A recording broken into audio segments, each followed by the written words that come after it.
பாருங்க 2 நாளாக மழை விடாமல் பேஞ்சிட்டு இருக்குது, குளிருது. இந்த குளிருக்கு தகுந்த மாதிரி ஒரு ஈஸியான ஒரு ரெசிபி தான் இன்றைக்கி செய்ய போகிறேன்.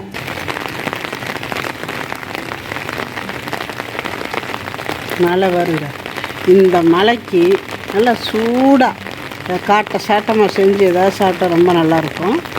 இந்த மழைக்கு தகுந்த மாதிரி மசாலா டீ வெங்காய போண்டா ரொம்ப அருமையாக இருக்குது. நல்லா காட்டை சாட்டமாக செஞ்சு சாப்பிட போகிறோம். பாருங்கள் எப்படி மழை பெய்யுதுன்னு பாருங்கள் எப்படி மழை பெய்யுதுன்னு.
மழை வருது.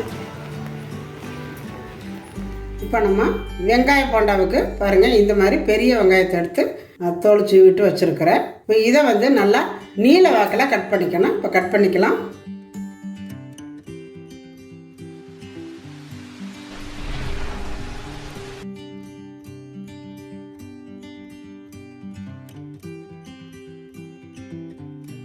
பார்த்திங்கன்னா இந்த மாதிரி நம்ம கட் பண்ணியாச்சு.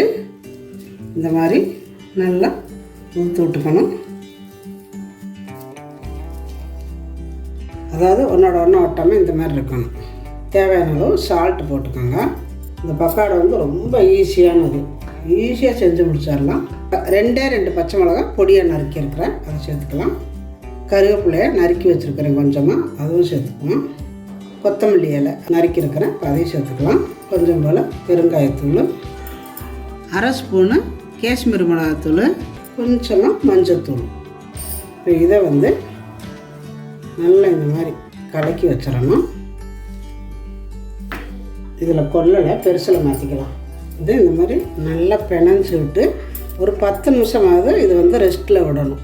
அதே சமயத்தில் ரொம்ப நேரம் ஊற வச்சிடக்கூடாது. ஊற வச்சிங்கன்னா அந்த வெங்காயம் வந்து ரொம்ப நேரம் ஊற வச்சிட்டோம்னா ரொம்ப சலசலன்னு தண்ணி விட்டு அந்த வெங்காயம் வந்து மொறுமொறுப்பாக இருக்காது, வதவதன்னு ஆயிரும். அதனால் ஒரு 10 நிமிஷம் இதையே மூடி வச்சிருவோம், இருக்கட்டும்.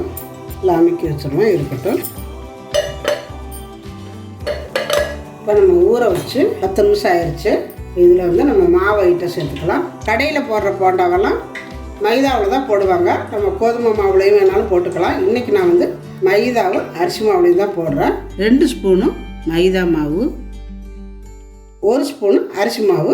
அரிசி மாவு சேர்த்துக்கிட்டிங்கன்னா நல்ல மொறுன்னு இருக்கும். அதனால 1 ஸ்பூனும் அரிசி மாவு, 2ஐயும் சேர்த்துட்டு தண்ணியெல்லாம் விடாமல் இதுலேயே நல்லா பிணைஞ்சிக்கணும்.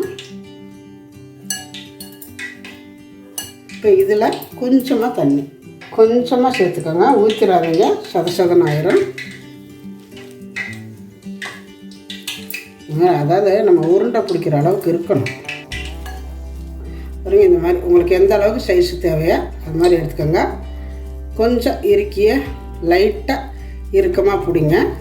போண்டா அதாவது வெங்காயம் போண்டான்னா இந்த மாதிரி நம்ம உருண்டையை போடக்கூடாது. உருண்டையை போட்டிங்கன்னா உள்ளே வந்து வேகாது, நல்லா மொறுமொறுப்பாகவும் வராது. அதனால் நல்லா அமுத்தி உருண்டையை பிடிச்சிட்டு இந்த மாதிரி கையில் வச்சு ஒரு தட்டு லைட்டாக பாருங்கள் இந்த மாதிரி தட்டிக்கணும். தட்டை மாதிரி தட்டிட்டு எண்ணெய் காஞ்சிட்ருக்குது, இப்போ இதில் போட்டுக்கலாம். எண்ணெய் வந்து அதாவது ரொம்ப சூடாகிடக்கூடாது, கறி போயிடும், உள்ளே வேகாது. மிதமான சூட்டில் வேக விடுங்க. ஃபஸ்ட்டு வந்து எண்ணெய் நல்லா காய வச்சுக்கோங்க. எண்ணெய் காஞ்சோடனே போண்டா போட்ட உடனே அடுப்பை குறைச்சி வச்சுக்கோங்க. அப்போ தான் உங்களுக்கு அது நல்லா நின்று வேகும், நல்லாவும் இருக்கும். அப்பப்போ தண்ணிக்குள்ளே நனைச்சிக்கோங்க, கையை நனைச்சிக்கிட்டிங்கன்னா தான் உங்களுக்கு அங்கே போண்டா கரெக்டாக வரும்.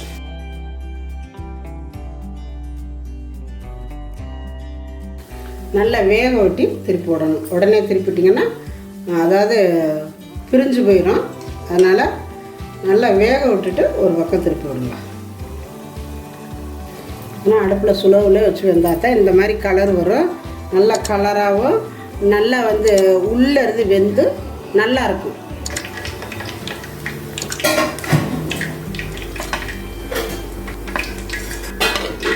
பாருங்கள் எவ்வளோ அழகாக நல்லா வெந்து வந்திருக்குது. இதே மாதிரியே எல்லாமே போட்டு எடுத்துக்கலாம்.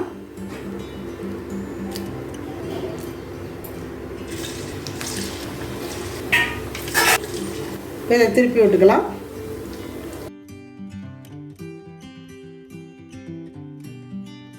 நல்லா மலக்கி சூடட்டி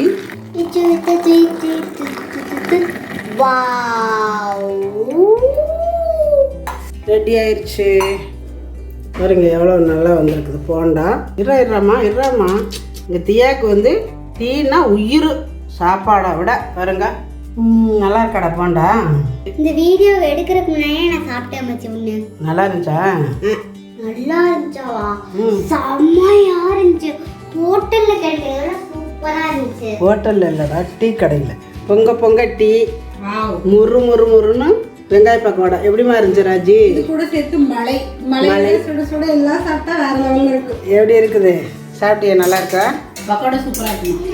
என்னடா வேணும் உனக்கு? I want this and I want this. Tea பைத்தியா எப்படி இருக்கு? இது செம்மையா இருந்துச்சு.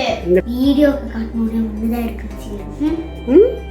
நீ தான் அவ்வளவு சாப்பிட்டியாடா? எங்கடா இருந்துச்சு மீதி? இப்போ பாருங்க விடாத அடமலைக்கு தகுந்த மாதிரி வெங்காய போண்டா மசாலா டீ ரொம்ப அருமையாக சூப்பராக ரெடி ஆயிடுச்சு. நல்லா வந்திருக்குது. செய்யவே குழந்தைங்களாம் எடுத்து சாப்பிட்டாங்க. ரொம்ப நல்லா இருக்குதுன்னு இப்போ டீக்காக எல்லாம் வெயிட் பண்ணிட்டு இருக்கிறாங்க. இப்போ இவ்வளவுதான் மிச்சம் இருக்குது போண்டா. இப்போ நானும் சாப்பிட போகிறேன். பாருங்கள் எவ்வளோ நல்லா வந்திருக்குதுங்க. அருமையாக இருக்குது. பாருங்கள் நான் பிச்சு காட்டுறேன் எப்படி நல்லா வெந்திருக்குதுன்னு. நம்ம கடையில் வாங்குற மாதிரியே இருக்குது பாருங்கள். ரொம்ப அருமையாக வந்திருக்குது. இதே மாதிரி நீங்களும் உங்கள் வீட்டில் செஞ்சு கொடுங்க. உங்கள் குழந்தைங்களுக்கு ரொம்ப விரும்பி சாப்பிடுவாங்க. ரொம்ப ஈஸியான வேலை. வெறும் வெங்காயம் கொஞ்சம் போல் மாவு இருந்தால் போதும். 5 நிமிஷத்தில் இந்த போண்டா ரெடி ஆயிரும். உங்கள் வீட்டிலையும் இதே மாதிரி செஞ்சு கொடுங்க. செஞ்சு கொடுத்துட்டு எப்படி வந்துச்சு அப்படிங்கிறத எனக்கு கமெண்ட்டில் சொல்லுங்கள். இந்த வீடியோ பிடிச்சிருந்தா லைக் பண்ணுங்கள், ஷேர் பண்ணுங்கள். செட்டிநாட்டு சமையலுக்கு சப்ஸ்கிரைப் பண்ணுங்கள். உங்கள் ஃப்ரெண்ட்ஸ் எடுக்கலாம் ஷேர் பண்ணி விடுங்க. நன்றி. வாழ்க வளமுடன்.